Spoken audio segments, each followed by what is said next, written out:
नमस्कार दोस्तों, स्वागत है आप सभी का हमारे चैनल समीर सिंह गार्डन में। और आज मैं आपको एक ऐसे बीन्स के बारे में बताऊंगा तो नाम सुन के हंसी आएगी। अंग्रेजी में बोले इसका नाम अनएजुकेटेड बीन्स। अनएजुकेटेड बीन्स इसका नाम है, अंग्रेजी नाम। तो सुन के हंसी आती कि ऐसी कैसी फली है जिसका नाम अनएजुकेटेड बीन्स है। इनके पौधे देख लें, ये बहुत ही न्यूट्रिशन से भरा होता है, प्रोटीन, कैल्शियम और बहुत सारे विटामिन जो है इनके अंदर पाए जाते हैं। लेकिन इसका जो है कम से कम लोग जानते हैं, कम से कम लोग खाते हैं। इसके बारे में बता रहा हूं ताकि आपको भी मिले और आप भी इसका खाएं।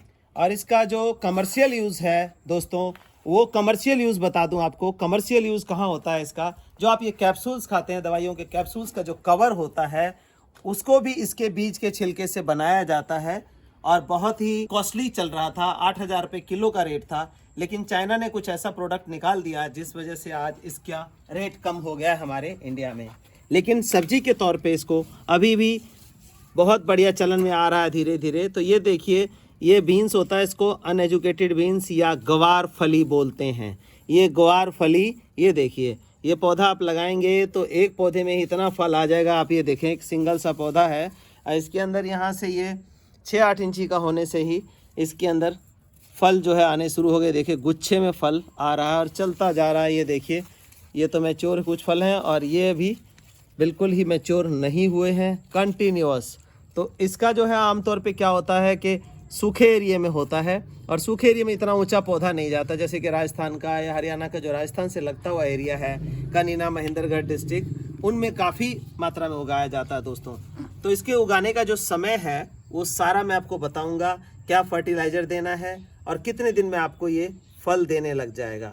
तो आइए जानते हैं। तो दोस्तों, इस अनएजुकेटेड बीन्स या ग्वार फली को लगाने का जो समय है, ये मई जून में लगाना शुरू कर देना चाहिए। तो हमने इसको क्या किया था कि अप्रैल में थोड़ा अगेती लगा दिया था। अब जून एंड जा रहा, हमारा फ्रूटिंग हो गया। लेकिन इसका एक्चुअल टाइम जो है मई जून का टाइम है लगाने का।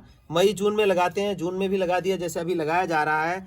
तो पूरी गर्मी बरसात में ये फल देता रहेगा आपको और जाके नवंबर दिसंबर में ये सूखता है। तो अगर आपने नहीं लगाया है तो इसको लगाएं। इसके बीज को क्या करना है, सिंपली आपको रात भर पानी में भिगोना है और सुबह जो है इसको ज़मीन में लगा देना जैसे नॉर्मल पौधे लगाते हैं।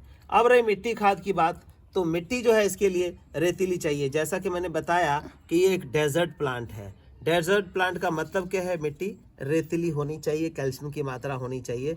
तो इस तरह की मिट्टी होगी तो ये देखिए, जैसे ये फल दे रहा है, इसी तरह का फल जो है आपको मिल जाएगा। ये कोई एक पौधे की बात नहीं है, पूरा का पूरा लय दिखा देता हूँ मैं आपको। ये देखिए, सभी आगे दिखाओ, ये पूरा का पूरा जो है आप देखेंगे तो सभी में फल इसी तरह से आ रहा है, क्योंकि ये इस तरह का जो न्यूट्रिशन डालने का तरीका है, ये देखिए पूरा भरा हुआ है ये फलों से।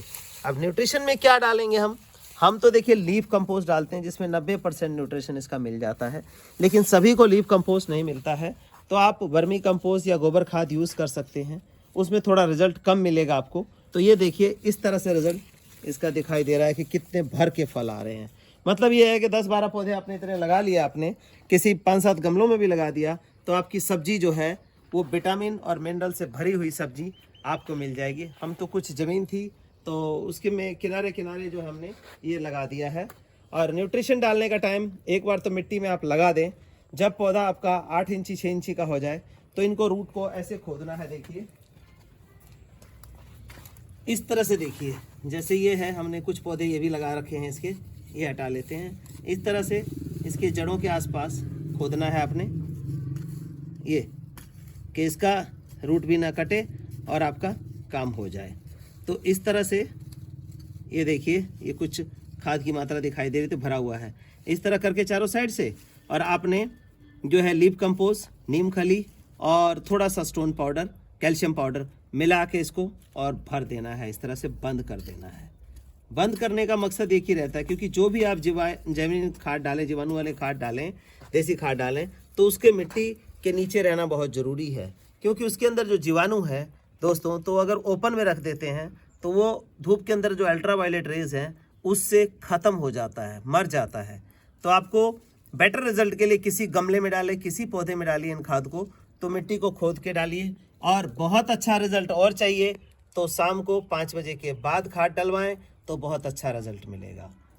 तो उम्मीद है दोस्तों आप लोगों को ये जानकारी पसंद आई होगी। और एक अलग चीज़ है बिल्कुल, इसको शायद सोचते हैं कि ये राजस्थान में ही होगा या डेजर्ट एरिया में ही होगा, लेकिन हम इसको अपने इस एरिया में, मैदानी इलाके में भी उगा सकते हैं। और इस तरह से गुच्छा जो है इसे टूटता है इसका, देखिए मार्केट में भी कभी आप जाएंगे तो इस तरह का गुच्छा आपको इस तरह से मिलेगा आपको। और इसकी सब्जी आप आलू के साथ सिंपल बना सकते हैं।